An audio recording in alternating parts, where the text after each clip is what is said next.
सब खत्म हो गया यशोदा। दिन रात मेहनत के बाद भी थोड़ी बहुत भी फसल हाथ नहीं लगी। हाँ जी, आप ठीक कहते हो। अब तो ऐसा लगता है कि भगवान ने भी हमारी तकलीफें देखनी छोड़ दी हैं। भगवान को दोष मत दो यशोदा, शायद हमारी किस्मत में ही दुख लिखा है। हाँ जी, आप ठीक कहते हो, लेकिन अब घर का गुजारा कैसे चलेगा? बहुत समय पहले की बात है। उत्तर प्रदेश में पीपर गांव नाम का एक गांव हुआ करता था। इसी गांव में नंदलाल अपनी पत्नी के साथ रहता था। नंदलाल एक गरीब किसान था। उसने शादी के बाद अपने जीवन में केवल तकलीफें ही देखी थी, लेकिन वो अपनी मेहनत के चलते हर मुश्किल का सामना कर लेता था। आप ठीक तो है ना? आपकी आंखें लाल क्यों हो रही हैं? कुछ नहीं यशोदा, रात भर नींद नहीं आई। बस मन में बार बार यही ख्याल आता रहा कि इस साल अगर फसल अच्छी नहीं हुई तो हमारा गुजारा कैसे चलेगा। देखो, आप इतना मत सोचो। जीवन में दुख और सुख तो लगे रहते हैं। हम दोनों साथ हैं तो हर मुश्किल आसान हो जाएगी। मैं रोज भगवान शिव से प्रार्थना करती हूँ कि वो हमारी सारी तकलीफें दूर कर दे। बस इस बार भगवान हमारी सुन ले तो सारी चिंता खत्म हो जाएगी। अच्छा, अब आप खेतों का काम देख लो, मैं भी खाना बना लेती हूँ। हाँ ठीक है, चलो मैं खेत के लिए निकलता हूँ। कुछ देर बाद नंदलाल खेतों के लिए निकल जाता है। हे भगवान, इन फसलों को देखकर लगता है कि इस बार भी फसलों में कोई रोग लग गया है। कितनी खाद डाली, कितनी मेहनत की, लेकिन सब बर्बाद हो गया। दिन बीतते जा रहे थे, लेकिन नंदलाल की फसलें किसी रोग से खराब होती चली जा रही थी। जब फसल कटाई का समय आया, तब तक उसके पूरे खेत की फसल खराब हो चुकी थी। सब खत्म हो गया यशोदा। दिन रात मेहनत के बाद भी थोड़ी बहुत भी फसल हाथ नहीं लगी। हाँ जी, आप ठीक कहते हो। अब तो ऐसा लगता है कि भगवान ने भी हमारी तकलीफें देखनी छोड़ दी हैं। भगवान को दोष मत दो यशोदा, शायद हमारी किस्मत में ही दुख लिखा है। हाँ जी, आप ठीक कहते हो, लेकिन अब घर का गुजारा कैसे चलेगा? चिंता मत करो यशोदा, मैं कुछ इंतजाम करता हूँ। आप क्या करोगे? लगता है इस बार कुछ उधार पैसे लेने होंगे। लेकिन हम गरीबों को कौन देगा उधार? अगर ले भी लिया तो चुकाएंगे कैसे? उधार तो मिल जाएगा, लेकिन उसे चुकाने के लिए हमें अगली फसल का इंतजार करना होगा। लेकिन अगली फसल भी ठीक से नहीं हुई तब? फिर तो मुझे मजदूरी करनी पड़ेगी, इसके अलावा कोई रास्ता नहीं है। लेकिन अभी अगर उधार ना लिया तो हमें भूखा ही सोना पड़ेगा। ठीक है जी, आपको जो सही लगे वही करिए। अब नंदलाल गांव के लोगों से उधार मांगने की कोशिश करता है, लेकिन कोई भी उसे पैसे नहीं देता। फिर गांव का एक आदमी उसकी परेशानी देखकर सुझाव देता है कि गांव के जमींदार से आसानी से पैसे मिल सकते हैं। देख नंदलाल, मुझे पता है कि तेरी फसलों का इस बार बहुत बुरा हाल है। मुझे तेरे दुख से हमदर्दी है, लेकिन मैं मजबूर हूँ। मेरे घर के खर्चों के बाद जो थोड़ा बचता है वो मेरे बेटे की पढ़ाई में लग जाता है। ना जाने पिछले जन्म में कौन से कर्म करे थे जो अब इस जन्म में तकलीफें उठानी पड़ रही हैं। अब तो यही सोचता हूँ कि यशोदा भूखे पेट कैसे सोएगी। गांव में सब ने उधार देने से मना कर दिया। अब तो लगता है खाली हाथ ही लौटना पड़ेगा। देख नंदलाल, तुझे एक जगह से उधार मिल सकता है, लेकिन कर्जा समय पर चुकाना होगा, वरना वो भी पैसे नहीं देगा। कौन देगा? गांव में ऐसा कौन है जो मुझे उधार देगा? हमारे गांव का जमींदार, उसके अलावा कोई नहीं देगा। ठीक है भैया, मैं जमींदार के पास जाकर देख लेता हूँ। इस तरह नंदलाल जमींदार के पास जाता है और उसे पैसे मिल जाते हैं। कुछ देर बाद वो घर पहुंचता है। आ गए आप? हाँ यशोदा, पैसे तो मिल गए, लेकिन समय पर वापस करने होंगे। लेकिन अगर अगली बार भी फसल नहीं हुई तो? हमें अभी की मुसीबत पहले देखनी है, जो होगा देखा जाएगा। नंदलाल उन पैसों से घर का खर्च चलाता है। धीरे धीरे समय बीतता है और इस बार उसके खेतों में फसल बहुत अच्छी हो जाती है। यशोदा, लगता है भगवान ने इस बार हमारी सुन ली। इस बार हमारे खेत फसल से भर गए हैं। हाँ जी, इस बार तो जैसे चमत्कार हो गया है। इस बार तो हर बार से ज्यादा फसल हुई है। दिन बीतते हैं और फसल कटाई का दिन भी आ जाता है।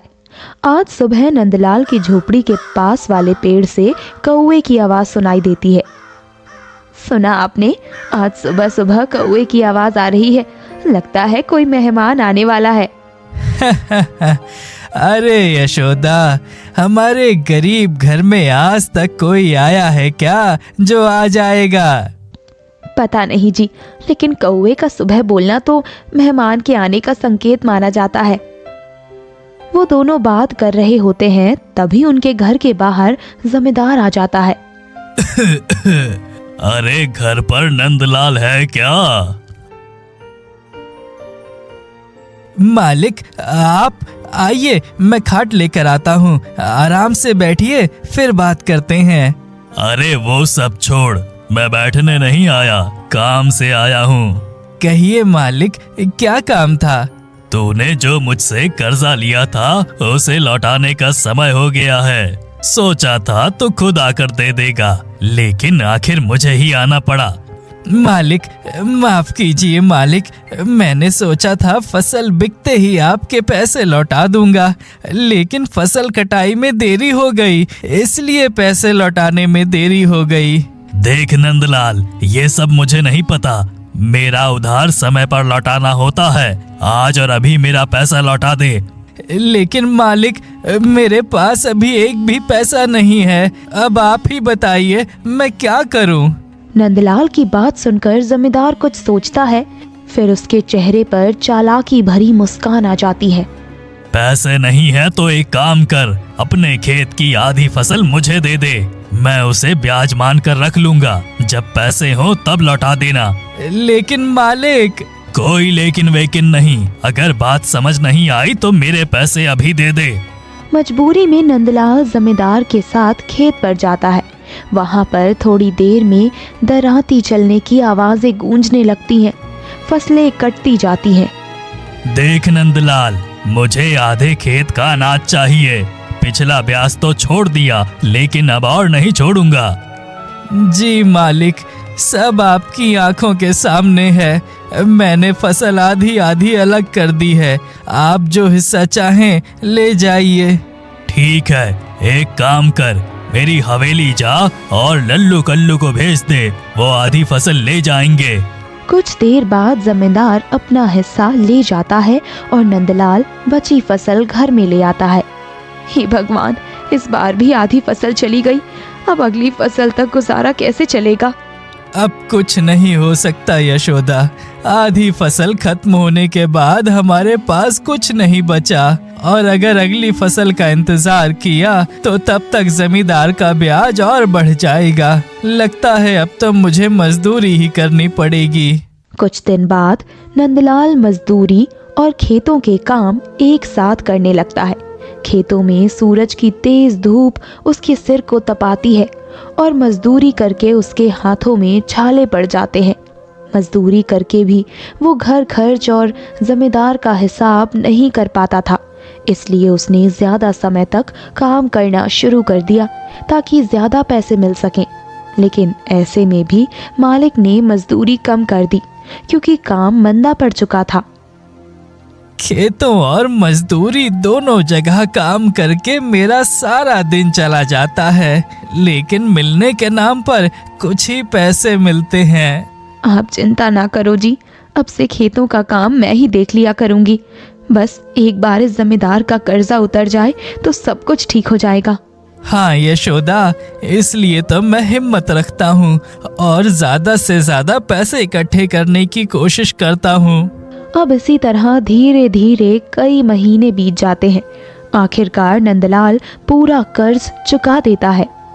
आज कई महीनों बाद लग रहा है जैसे मेरे सर का बोझ उतर गया हो। आखिर मालिक का कर्ज उतर ही गया।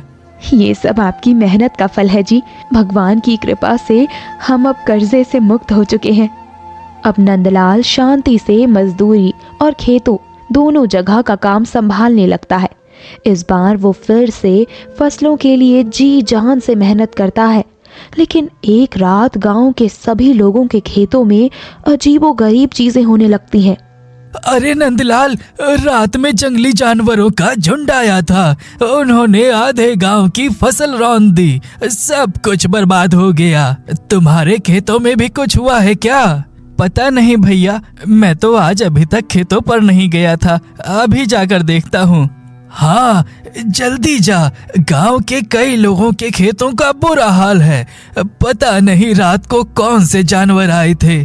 कुछ देर बाद नंदलाल और यशोदा दोनों अपने खेत पहुंचते हैं। वहां पर मिट्टी बिखरी हुई दिखाई देती है। पौधे टूटे हुए थे और हर तरफ जानवरों के पैर के निशान साफ साफ दिखाई दे रहे थे। ये सब क्या है जी? पता नहीं यशोदा, लगता है वो जानवर हमारे खेतों में भी आ गए थे। इस तरह तो ये जानवर हमारी सभी फसलों को नष्ट कर देंगे। यशोदा की बात सुनकर नंदलाल उदास हो जाता है और खेतों के माहौल में हवा रुक सी जाती है। दोनों टूटे पौधों को हाथ में लेकर चुप हो जाते हैं। अगले दिन गांव के लोग आपस में बात कर रहे होते हैं। अब तो हर दिन खेतों के हालात बिगड़ते जा रहे हैं। रोज रात को किसी न किसी खेत की फसलें बर्बाद हो जाती हैं। कुछ समझ में नहीं आता, रात को खेतों में कौन से जानवर आते हैं। पहले तो लगता था कोई चोर आकर खेतों में छुपते हैं, लेकिन जब से जानवरों के पैरों के निशान देखने को मिले हैं, ऐसा लगता है कि ये जंगली सुअरों का झुंड है। हाँ भैया, ऐसे तो हमारी मेहनत मिट्टी में मिल रही है। हमें कुछ ना कुछ तो करना होगा। करना क्या है? अब तो गांव के लोगों को जाग जाग कर अपने खेतों की रखवाली करनी पड़ेगी। हाँ, यही सही रहेगा। हम आज से ही जागकर खेतों की रखवाली करेंगे। इस तरह से गांव वाले अगली रात को जागकर अपने खेतों की रखवाली करने वाले थे। आज रात को जब चंदन अपने खेतों पर होता है तो रात के 12 बजे तक सब कुछ ठीक लग रहा था। रात के 12 बज गए हैं, लेकिन अभी तक कोई भी जानवर नहीं आया। मुझे तो लगता है ये जानवर अब गांव छोड़कर जा चुके हैं। कल सुबह ही मैं गांव वालों से बात करूंगा।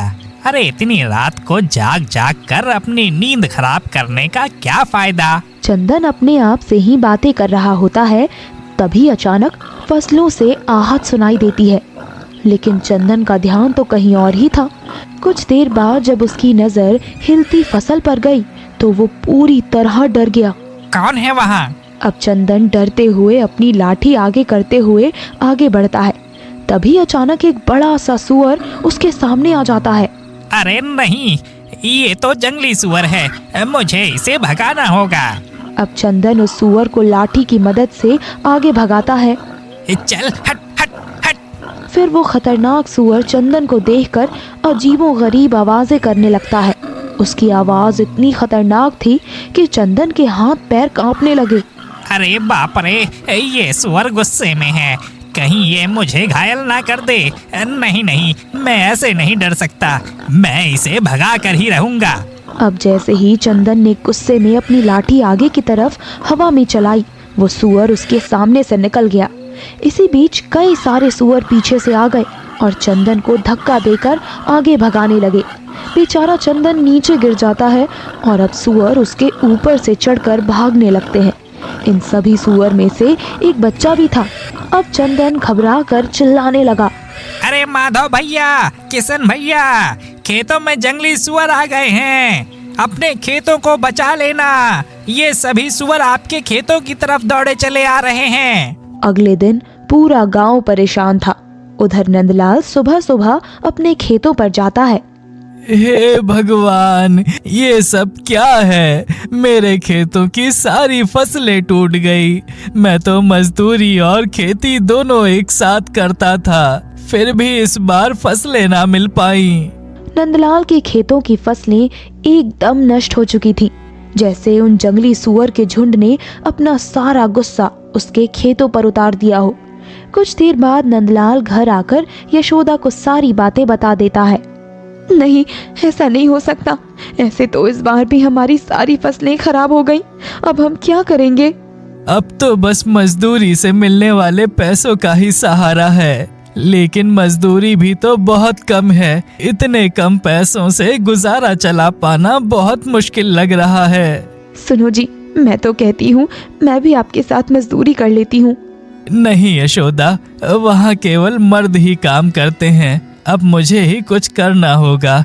एक काम करता हूँ, मालिक से बात करके मैं दिन और रात दोनों समय का काम कर लेता हूँ। इस तरह से मुझे ज्यादा पैसे मिल सकते हैं।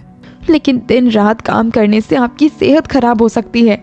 चिंता ना करो यशोदा, जैसे ही हमारे पास कुछ पैसे इकट्ठे हो जाएंगे मैं एक ही समय काम कर लिया करूँगा। ठीक है जी, मैं इधर खेतों का काम देख लूंगी। अब आपको खेतों की चिंता करने की कोई जरूरत नहीं है। इस तरह नंदलाल अब दिन रात मजदूरी करने लगा था। उधर खेतों में जंगली सुअर का आतंक भी कम हो गया था, इसलिए अब गांव वाले शांत थे। एक दिन जब यशोदा रात को अपनी झोपड़ी में अकेले सो रही थी, तभी अचानक से बाहर से किसी जानवर की आवाज आती है। वो आवाज सुनकर यशोदा पूरी तरह डर जाती है। ये कैसी आवाज है? कहीं बाहर कोई जानवर तो नहीं आ गया? अब यशोदा डरते हुए अपनी झोपड़ी से बाहर जाने लगती है। तभी उसे एक सुअर का बच्चा दिखाई देता है जो आगे चला जा रहा था। हे भगवान, कहीं ये जानवर फिर से तो नहीं लौट आए। न जाने अब हमारे खेतों का क्या होने वाला है। अगले दिन जब यशोदा ने उस सुअर के बच्चे को ढूंढने की कोशिश की तो वो गांव भर में कहीं भी नजर नहीं आया। कुछ दिन लोगों के खेतों में सब कुछ ठीक था। यशोदा भी खेतों में काम करने लगी थी। आखिर वो सुअर का बच्चा कहाँ चला गया? इतने दिन हो गए, किसी के खेतों में कोई नुकसान भी नहीं हुआ। अगर ऐसा ही रहा तो सब कुछ ठीक हो जाएगा। इस तरह दिन बीते और महीने भी बीत गए। अचानक एक रात वही छोटा सुअर अंधेरे में दिखाई देता है। इस बार अब वो छोटा सुअर बड़ा और ताकतवर हो चुका था। खेतों की मिट्टी में उसके भारी कदमों की आवाज रात के सन्नाटे में साफ गूंज रही थी। अरे किशन, तूने आज सुबह खेतों में कुछ देखा क्या? नहीं भैया, फिर से कुछ हुआ है क्या? अरे मेरे खेतों में भी फिर से जंगली सुअर के पैरों के निशान मिले हैं।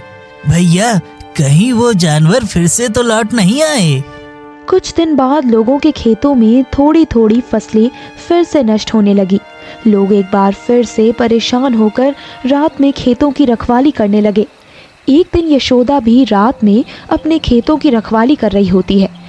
तभी फसलों के हिलने की आहट होती है। कौन है वहाँ? तभी अचानक वही बड़ा जंगली सुअर उभर कर उसके सामने आता है। उसकी आंखें लाल, सांसें भारी भारी सी थीं। हे भगवान, ये तो वही जानवर है। अब यशोदा कुछ और सोचती, तभी वो सुअर जोर से झपटता है और उसके तेज दांत यशोदा को घायल कर देते हैं। वो दर्द से चिल्लाती है और जमीन पर गिर जाती है। अब वो जमीन पर गिरकर बेहोश हो चुकी थी। अगली सुबह जब नंदलाल यशोदा को ढूंढते हुए खेतों के पास पहुंचता है तो देखता है यशोदा वहां पर बेहोश पड़ी हुई थी। यशोदा, उठो यशोदा, ये तुम्हें क्या हो गया है? तुम्हारी ये हालत किसने की है? अब नंदलाल उसे गोद में उठाता है और घर की तरफ बढ़ने लगता है। खेत की मिट्टी उसके कपड़ों में भर जाती है, लेकिन हिम्मत करके कुछ देर बाद वो लड़खड़ाते हुए अपनी झोपड़ी में पहुंच जाता है। अब नंदलाल को यशोदा की देखभाल करनी पड़ती है, जिसकी वजह से कई दिन तक उसकी काम से छुट्टी हो जाती है। आप इतना परेशान मत होइए, मैं ठीक हो जाऊंगी। नहीं यशोदा, तुम्हारा ठीक होना जरूरी है, नहीं तो खेतों का काम भी बाकी रह जाएगा। अब मैं ठीक हूँ जी, अब आपको काम पर जाना चाहिए। ठीक है यशोदा, मैं कल से काम पर जाना शुरू कर दूंगा। अगले दिन जब वो काम पर जाता है तो वहाँ पर उसका मालिक ज्यादा दिन तक छुट्टी करने की वजह से उसे काम पर आने से मना कर देता है। अब उदास होकर वो घर लौट जाता है। क्या हुआ जी, आप घर क्यों लौट आए? मालिक ने काम पर आने के लिए मना कर दिया यशोदा। तो क्या आपने अपने मालिक को घर की बात नहीं बताई? बताई थी यशोदा, लेकिन मालिक ने सीधा बोल दिया कि अब उसे मजदूर की जरूरत नहीं है। अब नंदलाल एक बार फिर से घर रहकर खेती संभालने लगता है। एक दिन जब नंदलाल खेतों की पहरेदारी कर रहा होता है, तभी वही सुअर फिर से उसके सामने आता है और नंदलाल को घायल करने की कोशिश करता है। तभी अचानक आकाश में प्रकाश फैलने लगता है और हवा रुक जाती है। ये क्या हो रहा है? अचानक से भगवान शिव दर्शन देते हैं। उनका विकराल और क्रोधित रूप देखकर नंदलाल डर जाता है और सामने खड़ा सुअर थर थर कांपने लगता है। दुष्ट वराहा, आज तेरे पापों का घड़ा भर चुका है। तूने एक गरीब और दुखी किसान के साथ बहुत बुरा बर्ताव किया है। आज तुझे मैं अपने त्रिशूल से भस्म कर दूंगा। भगवान शिव का ये क्रोधित रूप देखकर माता पार्वती भी कैलाश लोक छोड़कर धरती पर आ जाती है। रुक जाइए स्वामी, क्रोध में लिया गया निर्णय अनुचित हो सकता है। धरती पर हर जीव गलती करता है। वैसे भी ये वराह मेरा प्रिय है, इसलिए मैं इस वराह के लिए आपसे हाथ जोड़कर जीवन दान मांगती हूँ। देवी, ये पशु हिंसक है। ये वराह धरती पर रहने वाले हर किसानों के लिए बर्बादी बन चुका है। स्वामी, केवल एक बार इसे जीवन दान दे दीजिए। अगर इसके बाद भी ये कुछ अनर्थ करता है तो मैं खुद इसे कहीं से भी लाकर दंड हेतु अपने चरणों में रख दूंगी। ठीक है देवी, हम इसे जीवन दान तो दे देंगे, लेकिन एक कठोर शर्त पर। जी स्वामी, आपकी हर शर्त मानी जाएगी। हे वराहा, आज से तो इस गांव का रखवाला होगा। तो दुनिया के हर जानवरों से संसार के हर खेतों की रक्षा करेगा। इस पुण्य रूपी काम से तेरा कल्याण होगा। जी स्वामी, अब से ऐसा ही होगा। जैसे ही माता पार्वती की बात खत्म होती है, नंदलाल आगे बढ़कर भगवान के आगे हाथ जोड़ लेता है। हे भोलेनाथ, आज आपके दर्शन मात्र से मेरा जीवन धन्य हो गया है। आपके आने मात्र से हम गांव वालों की बड़ी से बड़ी समस्या खत्म हो गई। आज मेरी आत्मा को राहत मिली है। ऐसा लग रहा है जैसे मेरे सभी कष्ट दूर हो गए। अब बस आपके आशीर्वाद की चाहत रह गई है। नंदलाल की बातें सुनकर भगवान शिव शांत हो जाते हैं और उसे आशीर्वाद देते हुए कहते हैं, सदा सुखी रहो पुत्र। हमें पता है कि तुमने अपने जीवन में बहुत सी तकलीफें उठाई हैं, लेकिन अब मेरा आशीर्वाद तुम्हारे साथ है। अब से तुम्हारे दुख का समय खत्म हो जाएगा और आने वाले समय में तुम्हारा जीवन सुखमय होगा। हाँ पुत्र, अब से इस गांव में कोई विपदा नहीं आएगी। अब इस वराह पर मेरी कृपा है। ये वराह एक देवता बनकर तुम लोगों की रक्षा करेगा। कुछ देर बाद अपने वचन कहने के बाद देवी और देवता तेज प्रकाश में विलीन हो जाते हैं। अगले दिन सुबह जब नंदलाल यशोदा को रात वाली बात बताता है तो उसे यकीन ही नहीं होता। कुछ देर में ये बात गांव भर में फैल जाती है। लोग उस सुअर को देखने के लिए इकट्ठा हो जाते हैं। भाइयों, ये वराह अब जंगली जानवर नहीं है, बल्कि माता पार्वती की कृपा से हमारे लिए देवता है। अब से ये हमारे खेतों को नुकसान नहीं पहुंचाएगा। अब ये वराह हमारा रक्षक बन चुका है। क्या पता कल क्या होगा। अरे ये तो जानवर का रूप है, इस पर भरोसा नहीं किया जा सकता। ये तो आने वाला कल ही बताएगा कि ये जानवर हमारे खेतों की रक्षा करता है या खेतों की फसलों को नष्ट कर देता है। गांव के कई लोग ऐसे थे जो इस जानवर की हरकतों से गुस्सा थे, इसलिए किसी को उस जानवर पर भरोसा नहीं होता। अगले दिन सुबह लोगों ने कुछ ऐसा देखा कि उनकी सोच बदल गई। अरे किशन, आज तो मैंने खेतों के बाहर ऐसे निशान देखे जैसे कई जानवर आपस में लड़ रहे हो। इसका मतलब क्या हो सकता है? भैया, मैंने भी ऐसे ही निशान देखे थे, जबकि हमारी फसल एकदम ठीक है। हाँ, वही तो मैं भी सोच रहा हूँ। अगर जानवर आए थे तो फसल नष्ट क्यों नहीं हुई? अगले दिन रात को पूरा गांव सो रहा था। तभी एक खूंखार चीता जंगल से गांव में घुस जाता है। तभी वो वराह उसे देख लेता है अब वो वरहा गांव की रक्षा करने हेतु चीता से लड़ जाता है। गांव में कुछ लोग इस नज़ारे को अपनी आंखों से देख लेते हैं। हे भगवान, ये कैसा नजारा है। इसका मतलब नंदलाल की बात एकदम सच थी। हाँ भैया, हमने नंदलाल की बातों को झूठ समझा था, लेकिन अब सच्चाई हम सभी के सामने है। धीरे धीरे गांव वालों ने 5 ऐसी घटनाओं को जाना जिसमें उस वरह ने गांव वालों की रक्षा की थी। इस तरह से गांव वालों ने उस वरह का नाम पंजुली देव रख दिया और उसे गांव का देवता मानने लगे। इसके बाद लोगों ने उस वरह की पूजा शुरू कर दी। कुछ समय बाद दिसंबर का महीना आ गया था। एक दिन पूर्णिमा की रात को नंदलाल पंजुली देव की पूजा का आयोजन करता है। गांव के सभी लोग उसके साथ थे। हे पंजुर्ली देव, आपकी कृपा से हमारे खेतों की फसलों को बहुत फायदा मिला है। अब से आप ही हमारी फसलों के रक्षक हैं। हम आपको दिल से प्रणाम करते हैं। हमारी भक्ति भावना को स्वीकार करें। हे देव, अगर भूल कर हमसे कोई गलती हुई हो तो हमें क्षमा कर देना। अब से आप ही हमारे गांव के रक्षक हो। इस तरह से पंजुली देव की सुरक्षा में खेतों में फसलें उगने लगती हैं और उनकी शांति की कृपा से किसानों की फसलों से जुड़ी हर समस्या खत्म हो जाती है। उधर नंदलाल और यशोदा की तकलीफें खत्म हो चुकी थी। अब वो खुशी खुशी जीवन यापन करने लगे थे।